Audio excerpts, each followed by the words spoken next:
we are coming off of again the heels of the show of all shows that we just kind of mentioned a second ago, SEMA. Now, Nissan had a massive um, we'll just say a turnout or display, if you will, Yeah. at SEMA this year. So SEMA, of course, is the premier automotive specialty product trade event in the world. Again, this is all for, and again, the acronym for those that aren't aware or even living underneath a rock is, of course, Specialty Equipment Market Association. That's what SEMA stands for. This was established, of course, in 1967, and traditionally, the event is held every year in Vegas for the most part, Yep. every year that I've ever seen. Now, again, this is a massive trade show. It isn't not open to the public. You kind of have to be within the social media world or be within the trade to be accepted to be to grant entrance into it. Now, from time Yes. to time, this event is held in conjunction with other events. Porn convention. I'm looking at you, but from time to time, it falls on a particular date. That's pretty damn funny. Now, from time to time, it falls on Halloween. This year, it turned out to be on Halloween. So Yes. October 31st through November 3rd this year was Yes. when SEMA actually went down. N- Now, n- Nissan had a lot of showings here, and for those that, if you haven't checked out any of that through the Nissan USA, the Instagram page, you need to get woke and go check some of that stuff out because they had tons of stuff. They had the Safari Rally replica that was out there. Then they did a new Z that was a Safari Z that was out there. I mean, tons of stuff. What me and like Mike want to kind of talk about is a few things because there's so much.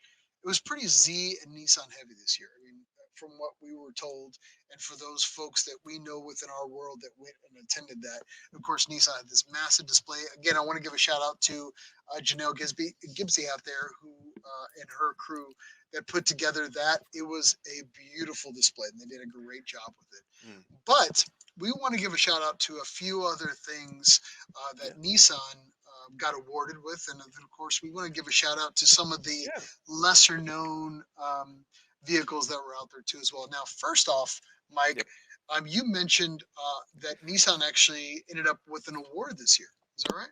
It did. So this award was given to Nissan actually very early in the convention. I want to say it was one of the first days. Huh? But Nissan and the Nissan Z specifically was awarded the 2023 SEMA Sport Compact of the Year award, and it was saying that the Z was being recognized at SEMA for its aftermarket potential. And so, I was trying to think about this too, is because essentially this has been maybe the second year that the new Z was at SEMA. The first year, last year, still very, very new. I mean, not very many people had actually access to this car at that point. But this year around, yes, there has been way more people and businesses and companies that are able to modify these cars in time for this year's SEMA convention. So this was an award that Nissan received for the aftermarket potential that the Z car possesses. Part of me, I think is, I think it's amazing. I love it because yes, this car is beautiful even in its stock form. But when you actually put it in the hands of various creators, designers, Customizers, man. customizers, it and oftentimes can just make the car look even more beautiful. And I will say, Miles, when the new Z car, chassis code RZ34, and if anybody knows the nomenclature for Z cars, essentially it is a very common, I'm not going to say the same, that's not true, but it is a very common chassis or footprint that shares a lot of commonality with the original 370Z that it's sort of based on. So this Z car had a really good head start, I'll say that, a running start with modification ability. Oftentimes, some 370Z parts would work on this new car, the new Z, with very minimal modifications. So again, that running start, you see a lot of companies provide a huge catalog for this car very early in the soon after it was released, though. Um, that's my take anyway. What did you have anything on it? I'm sorry. That's about it. I mean, the Z when it's crazy when the Z hits market, it usually kind of does that. It takes over SEMA as it were. I mean, I remember when the 350 hit, Yeah, and SEMA was buzzing about the new Z. Everybody had to have a Z in one of their booths, just like when the GTR dropped. Everybody had to have a yeah, GTR when it hit the booth. 370s, yeah, just about that. When they hit, everybody kind of hmm wanted to have. And then it was crazy. Like everybody needed an S30 in their booths for a hot minute. It was kind of one of ah, those throwback things. And not to take anything away from the new Z, but yeah, there was folks that want to get out there and be a little nostalgic and start modifying the existing stuff, and of course modifying the new stuff, and yeah, from what I understand, it was a very Nissan friendly SEMA this past year. And again, kudos to Nissan and being in the right position for it, setting up the most amazing display from what I understand, yeah, of the show. I mean, there's tons of displays, and to hmm stand out amongst all those booths yeah. is a challenge in itself. So. The booth itself is as well. You're right, and I forgot to mention this too. Is that it when it came to the Nissan Z last year, the primary car that you saw was the Proto Spec Z because those were the first edition Zs just coming out. If you, and this is just me, but if you saw a Z that wasn't yellow last year, most likely it was wrapped or painted. Yeah, Essentially, at that point. Now here in 23, Nismo. not only more Z's, but this is the first year that you did see the Nismo edition Z at SEMA, and to be able to highlight all of its abilities is definitely another reason that makes it such again a winner of the Sport Compact uh, Car of the Year by SEMA. So Mhm. I know we wanted to start off our back alley chat with this accolade for Nissan. Want to give Mhm. them congratulations on that. I know we each have a build that we want to share. Mhm. We can start off with yours, Miles, which is the. You Yeah. ready? So I'm an S30 guy at heart. I've had a few of them, and they've kind of passed through my fingers, or I've kind of, passed them on to different owners. But I've always had a soft spot, like most folks, for the Datsun 240, 260, 280. Now, the again, SEMA was not short on S30 chassis at the event for sure. And of course, it's always hard to pick just one, but in my particular opinion, there was one car that kind of stood out to me for just being different and innovative. And albeit it may not have been the power plant that I kind of wanted, but again, for it to be as innovative and different, I really wanted to give a shout out to it. So, Motor Trend has the article where they kind of covered a new Datsun or a Datsun 240Z that was powered by a Tesla EV motor. But that's not the full story. The full story of this car is how it's done so well. Now, this vehicle was, of course, featured at the CSF Radiator Company booth at SEMA this year. Now, this vehicle, to me, as far as a collection of just design modifications, is just amazing. Now, the vehicle in itself is widened out dramatically in the front and the rear. Of course, there's aesthetic aero, uh, functional aero that's taken in the fenders and, of course, in the rear as well. And just the layout of the car overall is just so well done, in my opinion. And then, of course, the swooping hood line, you can't get any better than that. And of course, who doesn't like 6-inch plus deep dish all around? But that was BBS. kind of Yeah. what was done. What was crazy and bold is actually, if you kind of scroll through some of the photos here, is the taillights. Like Yes. typically, you take the taillights, and those are the one of the signature things of the S30 chassis. They were actually removed, as it were, and then instead given pin line LEDs through the back section, and then of course exposed back.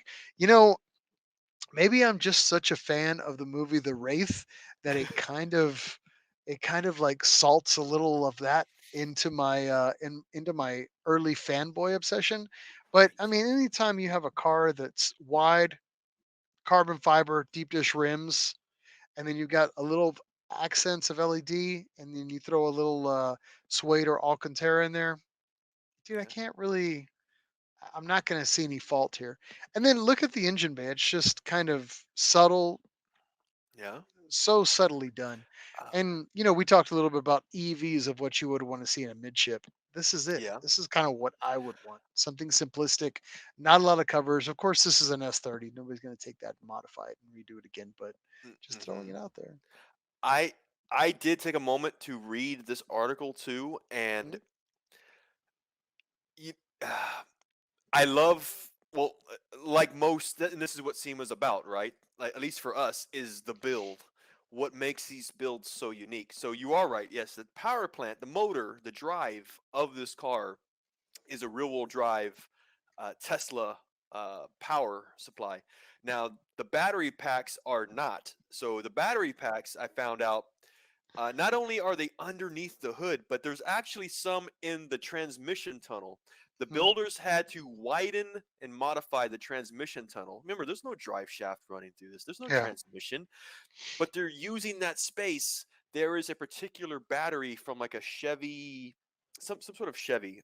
They mentioned it in the article, but you see what they're doing though. Not only are they putting one manufacturer's drive in a certain manufacturer's chassis, now they're using a third manufacturer's battery supply, and it just goes. I didn't. If you say EV is Frankenstein, so new. I'm not gonna Yes, talk to you for about the next day. EV is, yeah. Speaking of that, yeah, EV is so new, but to see how they are able to interchange battery packs already Juice with. is juice. Well, So yeah, but I mean, I could have swore I've seen, and I just don't know as much into EV yet. Which there are certain voltage systems. You have a 48-volt system, or you have it could be even higher than that. There's certain systems. So it was interesting for me to see just how interchangeable these things are. Um, the build I looks mean, amazing. You're right. yeah, no, I mean, I like the fact that they did one side exposed wheel, Yeah. polished up alloy. Yeah. And then of course you take the other side and then you throw like carbon fiber fins on it that are active, or potentially active. It's just a cool layout. Yeah. There's just not a lot of And, cars like doing that. Of course, any carbon fibered out S30, I'm always going to be like, yeah. well, it's pretty slick. But I got two things for you, man. First one is I had to ask myself, why is an EV at a CSF radiator company booth? It's not. Go ahead. You go ahead. Yeah. you go ahead. No, you go ahead. Oh well. So. Nerd, because we're gonna nerd out here right now. I already know. Yeah, I see what you did. You slapped me with a glove, and you're trying to challenge me. Ah. Well, it appears that CSF is getting into EV motor cooling or the battery cooling systems. So yeah, you need cooling systems in EVs to Mhm. keep batteries cool. Potentially, the Correct. motor drives cool. I don't know. What do you have? Did you have something else? Same thing. Yeah, I think we kind of were talking about the same thing, and we're not. There's not gonna be a fight here. We're civil. But Now, yeah, CSF is actually I'll recognize it. They're a radiator leader in the industry right now for aftermarket, yeah, and they just want to be recognized for that. And then, of course, for these EV models, surprisingly, we haven't got to the solid state era where we're needing little to no cooling capacity.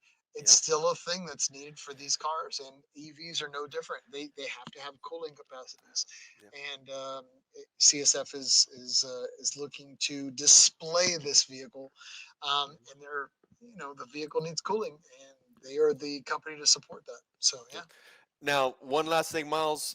Pardon my youth. Tell me about Wraith. What is Wraith? I'm The sorry, dude. Wraith, the movie The Wraith. Dude, Yeah, I we just are pardon. no longer co-hosts. You were out. Do you have it on DVD? Can I Do borrow it for like a you really do long you time? know who Charlie Sheen is? Yeah, Okay, yeah, I know Charlie Sheen. okay. You Mr. know what he Tiger's does? Blood. You know what he Yeah. does besides mountains of cocaine? and do another podcast as well. And by the way, Charlie Sheen, if you're listening, my apologies. We'll have you on the podcast at any time. But no, he actually made a movie, if you don't know, called The Wraith. Okay. And for people of my era, it's an extremely cool sci-fi slash automotive movie. And it has one of the most amazing cars never made. So Okay. I'll leave it at that. Okay. Okay. I'll have to look. I'll have to go to my Surprises. nearest VHS rental store and There, check it you out. can buy it on DVD. I'm pretty sure they even make a Blu-ray. That's how classic this goddamn movie is, Okay. and you need to watch it. The Wraith. I can't believe you haven't seen The Wraith. I'm sorry, So, man. That's actually one thing I can't believe we haven't talked about that sooner. Harold chimed in here. He said, "Just saw The Wraith last week in Peoria. Oh, that car's still making the tours. Yeah, it. Let me see here. Oh my God. And I'm going to show my age and, of course, show the fact that I've been drinking all night. Daimler Chrysler vehicle? Yeah, let me see here. Oh, Harold said it's on Laserdisc, which I would Laserdisc. probably buy Laserdisc Woo. just for that. There's only like 3 movies I would buy on That's a Laserdisc: hipster thing, isn't it? Laserdisc. You can buy things. Wraith, Abyss, Event Horizon. That's it. Those are the only 3 movies you need in your life on Laserdisc. Okay. So, Okay. but yeah. Anyway, yeah. Great, amazing car, and yeah. You know what? This isn't the podcast to do a coverage on the Wraith. Anyway, let's talk about your pick for the SEMA show. Yes. Now, what did you pick? So, speaking of Frankenstein cars, again, we're getting into this build. Honestly, this build, I have so many questions, man. I And so because of my curiosity and confusion, this is why I picked it though. And but I can at least respect it for what it is and the amount of time that went into it. And what I'm talking about here is a Nissan 350Z that has two Honda K24 four cylinders turbocharged. All right. Uh Now this is two inline four turbocharged cars. One engine is at the front wheels, one is at the rear wheels. Uh, it says it also has two 5-speed Honda Civic manual transmissions with them. So you're going 5-speed on this. Now, it is, what can I say? Now, this is partially sponsored by Ineos Motor Oil, as you see here in the picture. The idea sounds cool. I mean, you've got a front power plant and a rear power plant. They're an old school gasoline engines. Let's get more into it here. Obviously, you see the amount of metal work that was done, the roll cage, the mounts for these engines. Man, Let's see here. the Now we K24 do. is a pretty awesome power plant, but It is. man, to split two and then split two damn transmissions, that's just a lot of Well, work. It's well, crazy. this is what confuses me about it, which is okay. So it's manual, and you have a shift. You can't use two shifters. I'm You assuming can't you have zip tie them one together. shifter. Yeah. Do you have one shifter that has a special linkage that Yeah, that can obviously it's going to have a sync up? special double linkage. Yeah. And then I start thinking about engine performance. So if these engines are matching, let's say the engine builder built two identical engines. Mhm. I mean, who's to say the power is an equal amounts or matching at Well, the you same probably have some RPMs? type of governing system that has to split a signal, maybe. I don't know. It's hard for me. I'm just thinking of stuff. I And then split ratios for power because it Yeah. can't be equalized. You Yeah. know, It both, right? I mean, it it is a SEMA build, right? At the end of the day, it's like it's not Yes. necessarily anything that's like fully functional and like you're prepping it for perfection. Sometimes it's just like get it done. But Yeah. who's to say? I mean, not to take any light away from this because obviously Of a lot course of work not. went into this. It is a But yeah, fabrication. and see that's the problem with us is we nerd out. So we want to know all those like nerdy little details. But I will say though that for somebody to do a build at this level, I mean, it's definitely Yeah. impressive. I like you know what's funny is I read a little bit on this particular vehicle and of course the last vehicle, not to steal any Yeah. thunder, but both of these vehicles were like budget purchases. The last vehicle was like a $500 Datsun buy. This vehicle, from what I remember, is like under a grand An built. $800 Z $800. chassis. I knew there was an amount out I there. do appreciate that, taking something that was essentially scrap at a point Yeah, and just giving it new life. I that's love kind that. of cool, man. So I love that. Yeah. I don't know, but And I will say, so again, aside from the Honda power plant, though, you look at the Z for what it is. Now you are on airbags. It's got air ride technology. You've got these amazing wheels. I want to say they were 12s in the back, or sorry, 13s in the back, and 11s in the yeah, front. that looks like a fat boy. Um, I Yeah, do see. Check out the front bumper, though. The front bumper, for, for those who can see for what it is, you've got 370Z Nismo front end, but it was designed and made for 350Z. Could be a custom job. I want to say I've seen that's all some on molded the market. together. Yeah, that's all Yeah, molded it's together. custom regardless, though. But you do see the 2015 plus 370Z front end molded into the 350Z Two chassis. engines, double the amount of oil changes. I mean, it's just me. I'm going through like, damn, I got to service this thing. So yeah, I mean, it takes twice the amount of oil. Makes So sense. I'm sorry. Yeah, 12s in the front, 14s and a half wide in the rear. Yeah, I'm just curious to see what it looks like. What do the numbers look like? You know, on a dyno. I You don't know, know. But I will just say just that it's just just for them to take something that previously was just non-viable, as it were. Like maybe I'm assuming it was some kind of an insurance vehicle, or maybe just somebody tried to part it out. And, these people took it and put their flair to it and revived it and turned it into a damn SEMA car. That's pretty impressive. And huh. you know, I will say the K24 engine platform is impressive in its own right. So for them to do two of them, that's pretty cool. So Yep. No, I agree, man. So anyway, that's my feature. Again, there were plenty of there's Nissan and there's a Datsun ton websites. more, and we're not taking away or discrediting anybody else. This is just two that we were just kind of BSing about over the last few days before we decided to do this podcast. We're like, okay, you pick one, I'll pick one, Yes. and those are what we kind of came away with. And you can't pick anything from the Nissan booth. So again, not to take away anything from the Nissan booth, all amazing cars, but that was a layup. We said you had to work for your lunch and go hunt. So here we were. So.